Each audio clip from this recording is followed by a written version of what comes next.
Welcome back to the Bloomberg Google Hangout here at the U.S. Africa Business Forum in the Mandarin Hotel in Washington, D.C. We're at the center of the action. We've got CEOs, we've got heads of state, we've got U.S. ambassadors, we've got all kinds of folks here, and we're honored to be joined on set right now by Tony Elumelu, the chairman of Heirs Holdings, invested in all kinds of things across Africa. You are Nigerian, based in Lagos, correct? But invested in power and services and hospitality.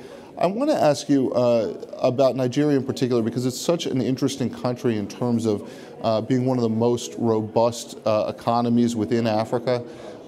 It's certainly growing, I think 6% a year. You see the Nigerian Stock Exchange has been very healthy, I think, over time. And yet at the same time, you see this threat of terrorism. Certainly that grabs international headlines. What do you say to folks in the United States who are thinking about investing in Nigeria, who are thinking about power investments, infrastructure investments, telecommunications, about the threats and the risk of terrorism and other things in terms of investments? As chairman of Heirs Holdings, we invest in key sectors of the African economy. We invest in financial services, we invest in real estate and hospitality, and we invest in energy, that's the power, oil and gas, and fertilizer and coal.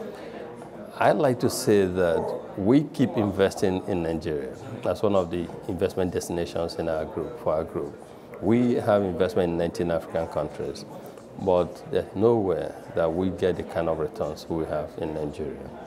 And yes, you have pockets of security challenges, but there's hardly any robust economy in the world today that doesn't have their own fair share of pockets of security issues.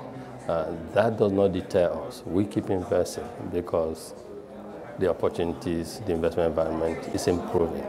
And if you look at the capital markets, the Nigerian capital markets, it keeps growing. You talk of attacks, but it grows bigger. So I would say for investors who are looking at Nigeria, they should come to invest. They should seek good partners, good credible partners to co-invest with. The Africa entrepreneur of today is different from the African entrepreneur of 10, 20 years ago. You have African entrepreneurs today very exposed, very learned, who have expertise, and who also have resources, capital to co-invest.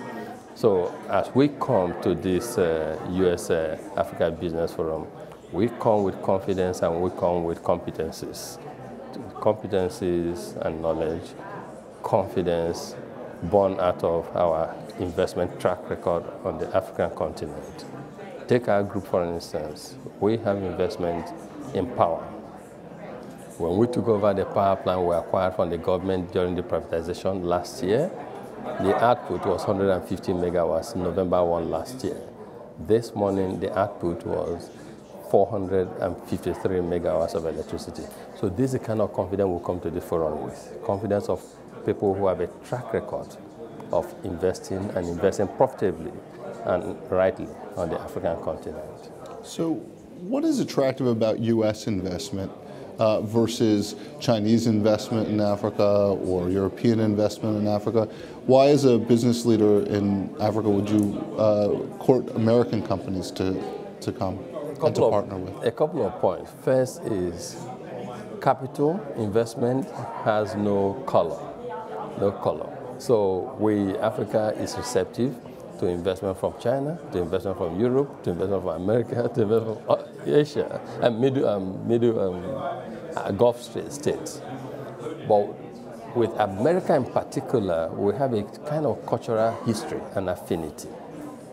Almost every young African wants to behave like an American.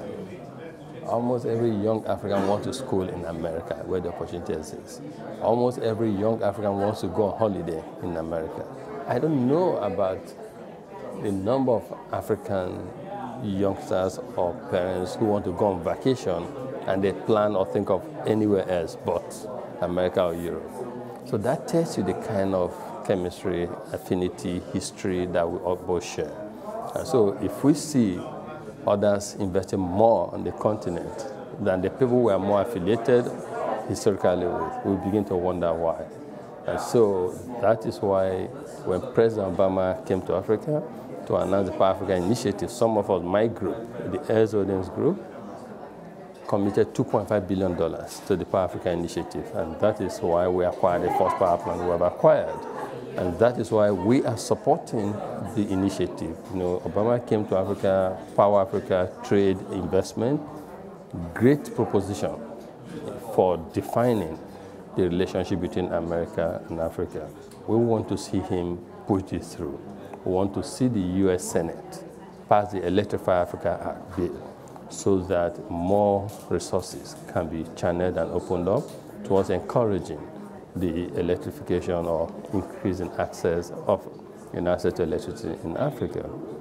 We have come to America, the political leaders from Africa, the business leaders from Africa, because of this, because we welcome American investment in Africa, because we have a history that we want to continue to drive. How long do you think realistically it takes for most Africans, for the large majority of Africans, to have reliable power? It's going to take time.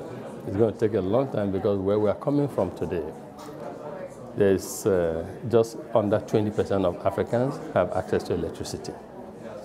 And the population is exploding. So it's not like even a static population that you're saying, hold, and let's ramp up the other areas. So it's going to take quite a lot, but the journey of 1 mile starts with one step. So let's commence the journey, let's take the first step, and let's start moving. Where are we at today? There's improvement. If I took over a power plant just November, 150 megawatts, today is 453. By November this year, we intend to ramp up to 700 megawatts. In 3 years' time, we want to do 2,000 megawatts. So if everyone keeps acting in this manner over a period of time, there will be increase. President Obama's Africa Initiative says to double access to electricity in Africa in 10 years. Let's assume we achieve that or surpass that, and every other economic every other operator in that space also decides to increase more what they generate, then we'll be better for it. But we need our African government also to keep reforming the power sector.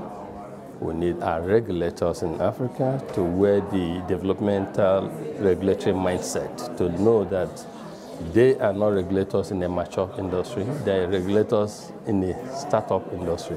The mindset must change. We need also our leadership to understand that power investment is a long-term investment, so they need for stability of policies. So I think in 5-10 years' time, it will be a different story. Tony Elumelu from Heirs Holdings, CEO, Chairman of Heirs Holdings. Thank you very much for joining us. Really appreciate it. Hope you enjoy the rest of the conference. Thanks so much, Jonathan. Good to hang out. We'll be back with the Bloomberg Google Hangout in a few minutes, here from the Mandarin Oriental Hotel and the U.S. Africa Business Forum. See you in a moment.